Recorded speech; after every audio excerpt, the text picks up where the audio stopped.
The major focuses today are going to be comms, mental, and mechanics. Pay attention to how you're peeking here. Like, it's all, you know, pretty clean. As the game goes on, you can see how your mental state affects how you peek and how you play. Now, if we move ahead to round 12, I want you to watch how you move up showers in difference. Now, at this point, you know, it's 3 to 8. You're probably feeling like shit. Like, oh, we're losing, da da da da da, right? All this stuff is going through your head. Watch how you move here. Watch this. Compared to the other round we looked at, right? What is this? What is that? Right? Do you know why this peak is, like, all these peaks are bad? Look at how many direction keys you're pressing, man. Look how close you are hugging this wall. Like, you've already died. You're going in a diagonal, right? Watch this, watch this. Diagonal. You're dead. And then you're like, okay, let me just cross our plates kind of like willy-nilly. Oh, I over-peaked it. Wasn't ready. It should be like an in and out, in and out, in and out, in and out until you find those spots. Like, you were doing this very well in the previous round that we were looking at. It was very clean. And then all of a sudden, you know, we get to that round. I'm like, what the hell's going on? Why isn't it muscle memory anymore? One answer, mental. As soon as your mental goes out the window, you are going to fall back on poor habits. You're not going to be thinking as clearly. Look at how much more cleaner this is. Like, you're fresher in your mind. Like, obviously cross replacement's bad. We can work on that. It's no problem. You end up fixing it. But like, you can see how different this shower stick is compared to round 12, where your things are starting to like get a little bit more weighing on you. And that's what mental can be sometimes. Mental can be like this big weight on your shoulders or your chest. Here's another example of mental. So you're in a state of rushing because you're like, oh, my teammate's over there, I get to be, blah, blah, blah, right? So your mental is fear-based. And you're not even considering that someone could be here. You just ran out with an animation, right? That's mental as well. That's losing things and letting emotion take over. A lot of this stuff is the stories you're telling yourself. But I can already tell you're kind of looking at your teammates thinking like, who's at fault? Who's at fault? Who's at fault? We're looking to redirect everything. So why is that bad? Think of it like this. I were to feed you cake every single day. Day one, you're probably like, wow, this worthy guy is an awesome guy. I get to eat a diet full of cake. This is great. By day 30, if you've eaten cake 3 times a day, are you feeling sad or are you feeling happy? Probably in the graveyard. Probably in the graveyard or feeling really shitty. Well, I want you to treat your mental the same way. It's kind of like if I blame someone, it's kind of the equivalent of day one. Oh, you know what? This tastes really good. You know, I'm pretty happy. We call this copium. I'm coping with the problem by blaming someone else. I feel really good about that because now I don't have to like face the problem, face the issue. Well, guess what? By day 30 of going on the copium diet or the blame diet, you start feeling pretty shitty about yourself. And that's what happens over the course of a game. The more you take the copium gas, the more you take the blame game, the worse you start to feel. And then you start lashing out and you start making really poor decisions. So it's the food that you're feeding your mental diet that is giving you the bad shit. And it's starting to give you, you know, as you can see, the game goes on, worse and worse mechanics and all this other stuff. When you are upset, your hand-eye coordination goes out the window. 80% of your fine motor control gone. So if you're already bad at aim, imagine if you lost 80% of your skill. Want to get coached? Join this Discord. We have free and paid coaching options. Can't wait to see you there. Enjoy the video. Obviously, playing numbers, as we said before, is a massive way of getting to higher ranks. And if you make better decisions based on those things, you're going to see a lot of great results. For example, you get this first kill. We're now in a 4v4 and we have sight control. You know, generally, they're probably going to be coming from CT, right? That's like the next threat they're going to be at. So my biggest takeaway from you is how, like from before, how aggressive you were. And it's good to be aggressive in certain times, especially when you're down numbers. When you're on this even side and the bomb's about to go down, we have sight control, we technically don't necessarily need to be aggressive. We can be a little bit more passive. In your playstyle, which is probably something I saw before,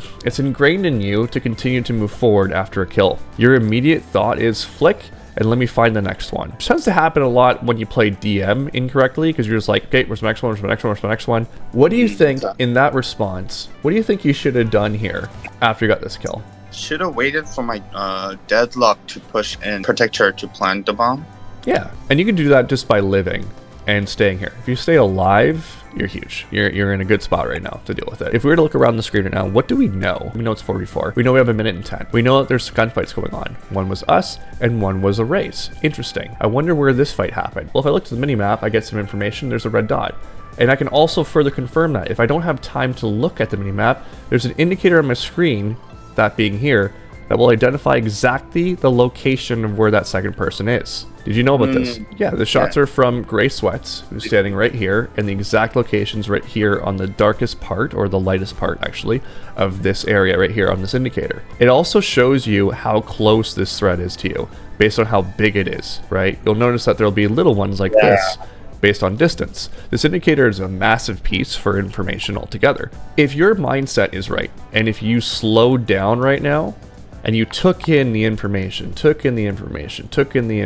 realized that it's a 4v4, bomb site's under control, you probably would have said, hey, there's a person here, I don't necessarily need to fight that right now, right? And that could have been the small hole where you're like, oh, well, Worthy, I just didn't know there was a person there. It's like, well, no, you actually did if you took a second to take in the information, which you might not have known about. There it is right now. You already see it. You know they're there, right? You would know, okay? So you had a good amount of time to be able to generate the information right from here.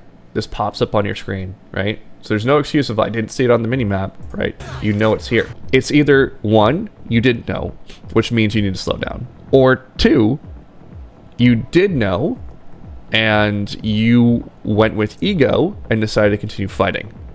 Whichever one it is, you now know the fix. And the answer is slow down.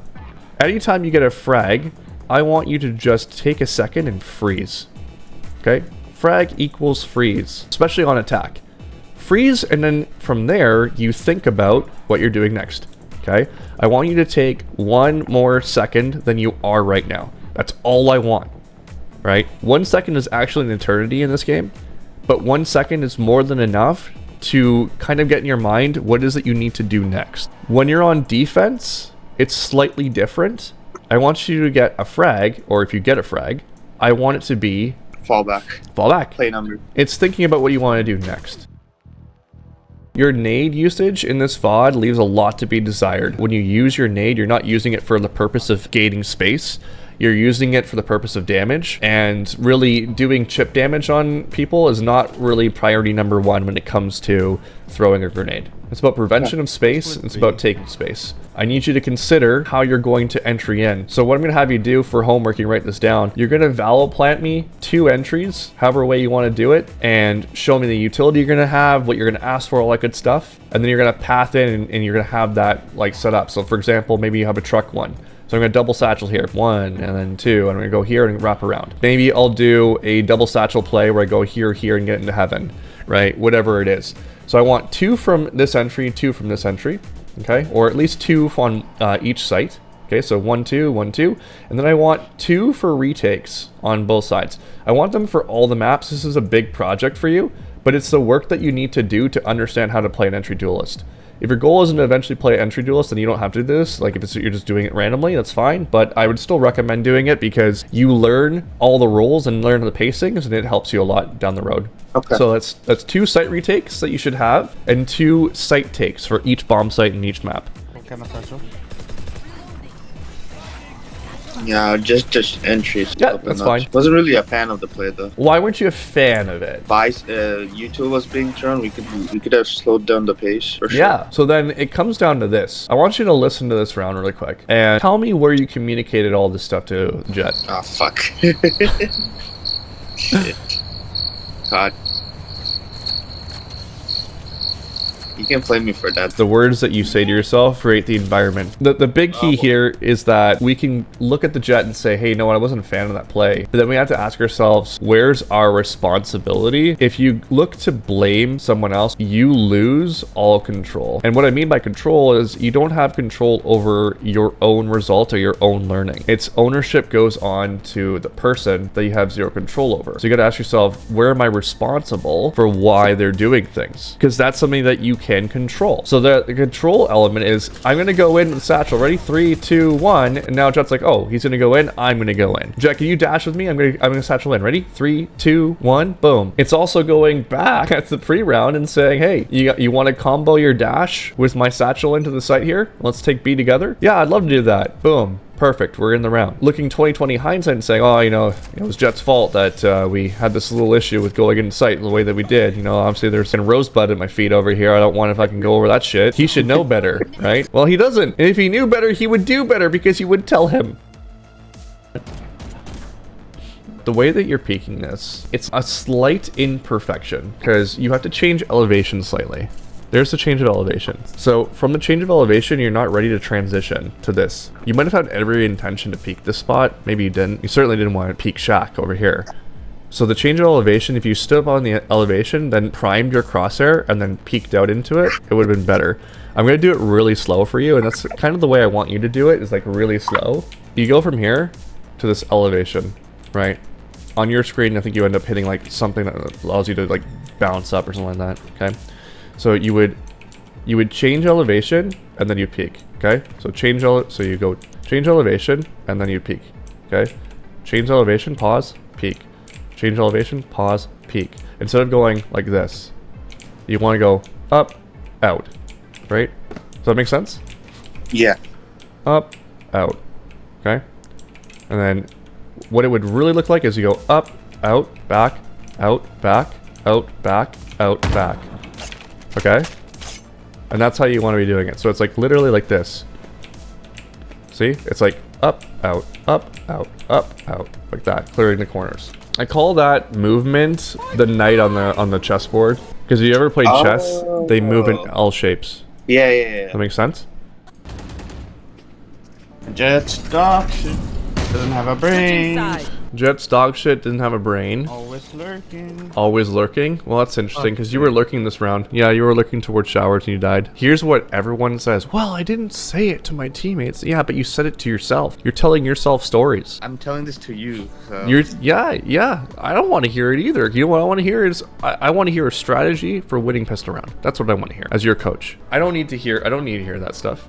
You don't need to hear that stuff, right? This is poison. You're actually taking poison vial right now. You're electing to take cyanide. That's what's happening right here. You don't have to. It's not going to make you a better player. It's wasted energy. It could be used towards forming up a strategy with your teammates here and doing something on pistol round that can flip this round or flip this game, right? How many times have you won a 3-9, like a 9-3 curse? How often does it happen? Do you think your chances of winning that 9-3 are going to increase by you being a little, little whiner, little wiener? Your one major threat, I use the word threat because that's the key word, to falling down back to gold is not fixing this problem, and it's understanding threats. It doesn't happen until you're emotionally sabotaging yourself. Like, I haven't seen a moment this game where I'm like, oh my god, how do you know you're safe right now?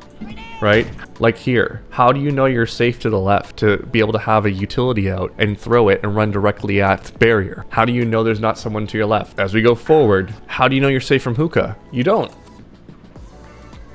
0. Hello, darkness, my old friend. You're like at least an ascendant level student, but you make gold performance mistakes sometimes. It happens when your mental shifts. If there's anything that I want you to really take away from here, is think about the food that you're feeding your mental diet. Because the more you keep knocking yourself down, the more you start performing like this. And I know for sure you don't want to go down here, but if it takes you learning this lesson by dropping down to gold as your coach, I want you to drop down to gold and feel the pain, because then you won't do it ever again. Now, you can either choose to do the hard path and go through this over and over again and be upset with yourself, or you can make a commitment to yourself to stop being like this right now. Here's another quote I want you to write down for me. In this game, there is a 0-100 rule. It's 0% excuses, 100% responsibility. What does that mean to you when I say that? Excuses won't help me win the game. And 100% responsibility on everything that happens in the game. That means you hold accountability for everything that happens. If the jet dashes in and you're trying to follow in and the jet doesn't have the right timing, that's still your responsibility. Because when it's your fault, you can control it. And it's your fault, you can